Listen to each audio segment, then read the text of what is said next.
Well, now to matters closer to home, literally. RTÉ Radio 1 is to receive its biggest overhaul in many years, with Kieran Cuddihy confirmed as the new presenter of Liveline. The new Today with David McCullough will begin at 9 and Oliver Callan will be on air between 11 and 1. Louise Duffy moves to mid-afternoons. Drive Time will air between 4 and 6 and it will have two new presenters, Colm O'Mungoyne and Katie Hannon. There will be a sports programme between 6 and 7. As you probably know, it was revealed yesterday that Ray D'Arcy was leaving the station. For more, I'm joined by RTÉ's Director of Audio, Patricia Monahan. Good afternoon. Good afternoon, Rachel. This is the most thorough shake-up of Radio 1 in a very long time. Why did you decide it was necessary? Well, look, there was very clear commitment in the new direction strategy that we would review and refresh all the output. And when I took up the role just over a year ago, I suppose that was the task I was set over the course of my tenure.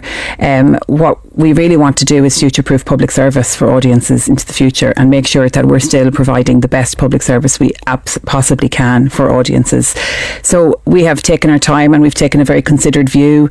We've gone out and we've spoken to the audience and we've considered it very carefully, and ultimately all of these decisions are audience led. We want to make sure that we are providing them with the content they need and want across the day, and the different types of content and the variety of content they want across the day, and that is where all of these decisions have come from, and that's our main motivation here. So there will be new names on the schedule, but will Radio 1 sound any different? Because its critics would say that it's too staid, too middle-aged, too middle class.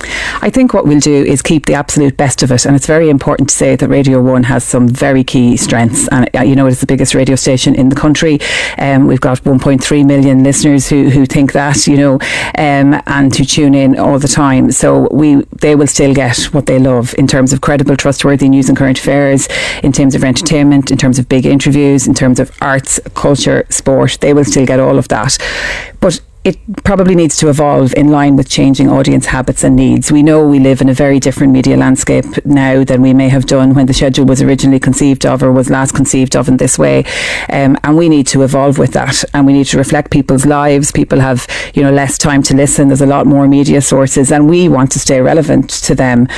Radio, as you know, is very resilient and has proven very well and is still very popular amongst Irish audiences. And we want to maintain that as much as possible, but the onus is on us to make sure that we're delivering them with the content that they need. So the changes, they won't just be confined to the names over the door.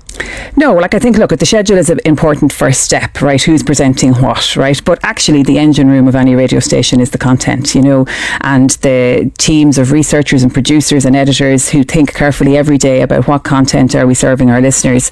So we will be sitting with all of those teams in the coming weeks, and we'll be optimising, I suppose, the shows as we develop them in line with audience need. Now, we know that David McCullough will be on directly after Morning Ireland. For the listener, is there a danger there of an overload of news and current affairs between 7 and 11? Look, I think David is a very versatile broadcaster and will have a lot to offer, so Morning Ireland... So he will be doing the cookery slot and the like? Well, we'll talk to him about cookery. We'll see what he's into, but he definitely will be doing a broad breadth of content, so he's obviously very well capable and very established in terms of news and current affairs and big interviews and analysis, and he will deliver some of that.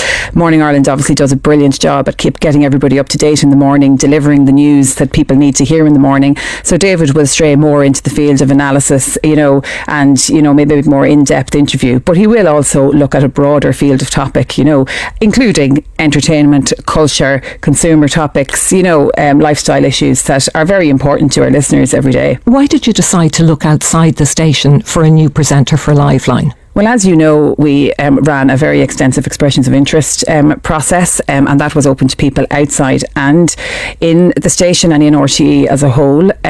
Obviously, this was a recommendation from one of the EAC reports a couple of years ago, and it's something we really wanted to do. We want to be open. We've been criticised. And did Kieran Cuddihy, did he apply through this expressions of interest Kieran process? Did apply through that process, yeah. So we want to be open to inviting people in, to, I suppose, identifying people both outside and inside the organisation organisation who can be part of the future we're trying to build. And that was very successful with over 500 applicants. Kieran applied like everybody else and went through a very robust process that we ran in Radio 1, and obviously then we came to the decision to offer him the job. So it was less a decision to go outside than to identify the right candidate for the job as far as we were concerned. Will he continue presenting on Virgin Media? Not in the long term, no. He'll obviously have a notice period to work out, and we're happy for him to do so, but in the long term, no, he'll be focused on Liveline. And will anybody else, you mentioned there that call that you put out for people who would like to present, will anybody else who applied through that process, will they be getting a break? Yeah, so look at other people who are on the schedule did apply through that process, right? So that's the first thing. And secondly, that is an expressions of interest that we have now got a very long list, over 500 people who've expressed an interest, and that we keep record of that for the next 2 years, and as roles come up we will always consider it. We're currently working through a process obviously for Arena following the passing of our good colleague Sean Rocks, and we have lots of interest on that list for arts programming and that might be interested in that, so we will continue to refer to that to find future broadcasters and to develop future broadcasters and new people who can work within RTÉ. Ray D'Arcy has said he's hugely disappointed by the way he was treated. Has RTÉ been unfair to him? Look, with change of this scale, there are always difficult conversations to be had, and that's never easy for anybody. I think Ray has given a brilliant 11 years to Radio 1, and that needs to be recognised, and I'd like to thank him for that contribution and recognise that, and indeed the contribution that the team have made and the Ray D'Arcy show has made. He's obviously not part of our future plans, and that's never an easy thing or communication to have with somebody. But like I said, we wish him very well. Could it have been better handled? Should he have been given an opportunity to say goodbye? Look, that is something I would always facilitate, and obviously different people choose to deal with that in different ways. But as far as I'm concerned, that's something that would always be possible. Right, so you wouldn't have had a problem then if he had presented yesterday afternoon and said goodbye to his audience? Not at all, no problem at all. A new team fronting Drive Time, Katie Hannon and Colm Ó Mungo. And when will listeners know where Sarah McInerney and Cormac O'Hara are going? That will be in the coming weeks, as I said this morning. They will continue to be a critical part of Radio 1 and RTÉ, and we're very excited to announce what they're going to be doing in the next few weeks. So they will still be an integral part of the schedule? Of course they will, yeah. When is all of this change due to start? Before the end of the year, so obviously there's a lot of moving parts and a lot of people involved, so getting to today was a big milestone, so we're working towards a start date now, and we will keep people informed and let them know in the coming weeks. Patricia Monahan, Head of Audio with RTÉ, thank you very much for being with us on the News at 1.